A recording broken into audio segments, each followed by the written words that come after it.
నా ఒపీనియన్. సహస్ర హత్య కేసు మీకు తెలిసిందే. పక్కింట్లోనే ఉంటున్నారు. ఆ అబ్బాయి అసలు బ్యాట్ కోసం వెళ్లారు. అసలు హత్య చేయడానికి వెళ్ళలేదు అంటూ గూడా చెప్తున్నారు ఇక్కడ వాళ్ళు. మీకేమనిపిస్తుంది? బ్యాట్ కోసం వెళ్ళినట్టు అనిపిస్తుందా? బ్యాట్ కోసం వెళ్ళాడు, మరి దేనికోసం వెళ్ళాడు అనేది మాకు కూడా తెలియదు. బ్యాట్ అయితే ఆ అబ్బాయికి ఉన్నాయి, రోజు బ్యాట్ ఆట ఆడతారు సాయంత్రం అటు. హ్మ్. మాక్సిమం 20 మంది పిల్లల పైన ఆడతారు ఈ గల్లీలో. ఆ! అంటే ఒకవేళ బ్యాట్ కోసమే వెళ్తే అంత దారుణంగా 21 కత్తిపోట్లు పొడిచాడు వాడు ఆ అమ్మాయిని. సో, నిజంగానే బ్యాట్ కోసం వెళ్తే అంత దారుణంగా కిరాతకంగా హత్య చేసే అవకాశం ఉందంటారా? అది మేము కూడా నమ్మబుద్ధి కావట్లేదండి. అసలు మాకు తెలియదు కూడా, పొడిసేయడానికి మేము కూడా ఆశ్చర్యపోతున్నాం. అది మరి ఎట్లా జరిగిందో, మరి ఎవరు చేశారు? వాడు చేసి ఉండొచ్చు, మరి ఎవరైనా చెప్పారా, మరి ఏంటో వాడికి తెలవాలి, అది చేసినోడికి. వాళ్ళైతే వాళ్ళ అమ్మ వాళ్ళకి చెప్పాలి, మాకైతే తెలియదు కదా. ఓకే. అంటే వాడు ఎలా మంచోడే పిల్లోడు, ఆడుకుంటాడు, మా పిల్లలతో కూడా తిరుగుతాడు. ఇక్కడ మామూలు బేటాట అందరూ ఈ గల్లీలో మొత్తం పిల్లలందరూ వస్తారు, పక్క గల్లీ వాళ్ళు కూడా వచ్చి ఆడుకునేవారు. అంటే ఆ అబ్బాయి బిహేవియర్ ఎలా ఉండేది? అంటే నార్మల్‌గానే ఉండేవాడా? ఏమైనా అట్లా ఏం లేదు, బాగున్నాడు. ఆ రోజు జరిగిన రోజు నైట్ కూడా ఇదంతా తిరిగాడు, ఫ్రీగానే తిరిగాడు మాలోనే.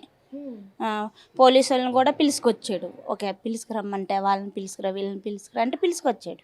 ఫ్రీగానే తిరిగాడు. అసలు అది చేసినట్టు కూడా మాకు తెలియలేదు. అంటే ఇప్పుడు ఈ గల్లీలో ఎక్కడ కూడా సీసీ కెమెరా లేదు. అంటే కనీసం ఒక చిన్న క్లూ కూడా వదలకుండా అబ్బాయి హత్య చేశాడంటే ఈ అబ్బాయి వల్లే అవుతుందంటే ఈ అబ్బాయి వెనక ఎవరైనా ఉండే అవకాశం ఉందంటారా? అది ఇంకా మేము చెప్పలేమండి, మాకైతే తెలియదు కదా. కాకపోతే ఫోన్ వచ్చిందంటే అండి ఒక నెల రోజుల కిందట. ఆ ఫోన్ మరి 10,000 రూపాయల ఫోన్ వచ్చిందంట. ఇంతవరకు ఫోన్ లేదు, ఒక నెల రోజుల కిందట ఫోన్ వచ్చిందంట. అది వాళ్ళ అమ్మ అడగాలి కదా, ఈ ఫోన్ ఎక్కడిది ఏంటి, నలుగుతికితే చెప్పే ఉండేవాడు కదా. కొడితే చెప్తారు కదా, ఏ తల్లి అయినా చెప్పిద్ది. ఇప్పుడు డబ్బులు పాడేస్తావు, ఎక్కడ పాడేస్తారని నాలుగు కొడతాం కదా, అట్లా కొట్టి అడగొచ్చు కదా. అది గల్లీ వాళ్ళు పిల్లలందరినీ పిలిచి మీరు ఎవరైనా ఇచ్చారా, ఫోన్ ఎక్కడ వచ్చింది ఈ పిల్లోడికి అని అడగొచ్చు కదా. అడగలేదు. అది వాళ్ళ అమ్మ మరి వాళ్ళ అమ్మ ఏమైనా హత్య చేయమని చెప్పిద్దా? చెప్పదుగా. ఏ తల్లి ఏ కొడుకులకి చెప్పదు, మంచిగా బతకాలనే చెప్తాం మేము కూడా. ఇప్పుడు మనం చూసినట్లయితే ఈ కేసులో ఆ అబ్బాయి ఒక లెటర్ రాసుకున్నట్లు, అంటే మిషనరీ రాసుకున్నట్లు ఇవన్నీ కూడా తెలుస్తుంది. అంటే కొంతమంది ఏమంటారంటే హుండీలో డబ్బులు కొట్టడానికి అని చెప్తున్నారు. ఇది ఎంతవరకు నిజమంటారు? హుండీలో ఎంత దాస్తామండి? 1,000 దాస్తామా హుండీలో? ఇక్కడ దేవుడు ఉన్నాడు, దేవుడికి సరిపోయి అంతే కదా పెడతాము. మా అయితే రోజుకు 10 రూపాయలు, ఒక 20 రూపాయలు వేసుకుంటాం. మా అయితే తోముతుంటే రోజుకు 500, వాళ్ళు కూలి పని చేసే వాళ్ళు 500 వేసేస్తారా హుండీలో? మనం అనుకోనాకే. మా అయితే ఇప్పుడు పూజలు చేసుకున్నప్పుడు ఒక 20 100 మొక్కుకుని వేసుకుంటాము. ఎంత ఉంటాయి? 80,000 దాకా ఉంటాయి ఆ హుండీలోని. అసలు నమ్మబుద్ధి అవుతుందా? మీరు చెప్పండి, మీకేమైనా నమ్మబుద్ధి అవుతుందమ్మా? ఇప్పుడు వాళ్ళ అమ్మ డ్యూటీ చేస్తుంది, వాళ్ళ నాన్న డ్యూటీ చేస్తాడు, ఎంత సంపాదించేస్తున్నారు? ఇప్పుడు 1,000 తెచ్చుకునే వాళ్ళు వేసుకుంటారేమో మొక్కుకొని, అంతే కదా. ముందైతే ఏం పోలేదనే చెప్పారు వాళ్ళు, మా ఇంట్లో రూపాయి పోలేదనే చెప్పారు. తర్వాత వచ్చింది 80,000 బ్యాట్ అది ఇది అని. అది ఇంక దేవుడికి తెలవాలి. ఓకే. అంటే ఇప్పుడు ఈ అబ్బాయి కేసు చూసినట్లయితే ఆ అబ్బాయి ఎంతో కాలంగానో ఈ క్రైమ్ న్యూస్‌లు చూడడం, సీఐడీ చూడడం. లేదండి, అదంతా అబద్ధం. ఆడికి వచ్చిందే ఫోన్ 2 నెలల కిందటో నెల కిందటో. వాళ్ళకి అసలు ఫోనే లేదు వాడికి. వాళ్ళమ్మ జాబ్కి వెళ్ళిపోద్ది, ఫోన్ ఎక్కడిది వాడికి? అంటే అవంతా సినిమాల ఎఫెక్ట్. అవన్నీ ఏమో టీవీ అయినా స్కూల్కి వెళ్తాడు, మరి మొత్తం మానేడు. వెళ్తాడు ఎప్పుడైనా ఇప్పుడు సినిమాలు వస్తాయి, మేము చూస్తాము. అట్లా అని చెప్పి పొడిసేసి చంపేయమంటే చంపేస్తారా? అవునా కదా. మేము ఇప్పుడు వస్తున్నాయి ఎఫ్సీడీలు గట్టా అన్నీ మేము చూస్తున్నాము, మేము చూస్తలేదా? అట్లా అని చంపేయమని గట్టా ఏమైనా చెప్తారా తల్లిదండ్రిని? చెప్పరు కదా. బాగుండాలి, బాగా చదువుకోవాలనే చెప్తాం. గట్టండి దానికి అన్నిటికి వాళ్ళని తప్పు పట్టకూడదు కదా.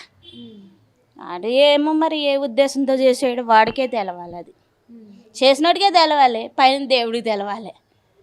అలాగే ఆ అబ్బాయి అంటే హత్య జరిగింది 9:30 నుంచి 10 లోపులు అట్లా అంటున్నారు. సేమ్ టైం ఆ అబ్బాయి చంపేసిన తర్వాత బయట బట్టలారేసిన బట్టలు తీసుకెళ్ళి లోపలికెళ్ళి స్నానం చేశాడంటూ కూడా చెప్తున్నారు.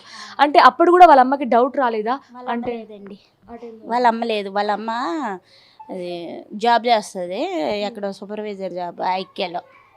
వాళ్ళ నాన్న ఉన్నాడు, వాళ్ళ చెల్లెలు ఉంది అక్కను, వాళ్ళు ఉన్నారంట. మరి వాళ్ళు చూసారో చూడలేదు మనకు తెలియదు కదండి.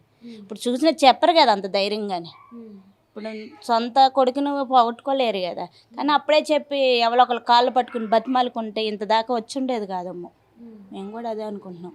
ఇప్పుడైనా ఈ ఏరియాలో అప్రమత్తమై సీసీ కెమెరాలు పెట్టిద్దామా అని? ఎవరికి వాళ్ళు పెట్టదు, మేము కూడా పెడుతున్నాం. వస్తున్నాయి మాకు కూడా 2 రోజుల్లో ప్రతి బిల్డింగ్కి వస్తున్నాయి. ఆ దెబ్బకి అందరూ భయపడ్డారు. అసలు ఆ అబ్బాయి చంపడానికి అసలు కారణం అని మీకేమనిపిస్తుంది? అసలు కారణం తెలదగా.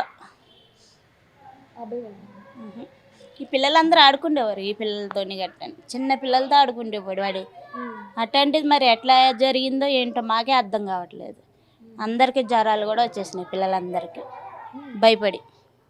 వెంకట చంపేడా అన్న కాడికి వెళ్ళిపోయింది స్కూల్ నుంచి వచ్చిన పిల్లలకు కూడా.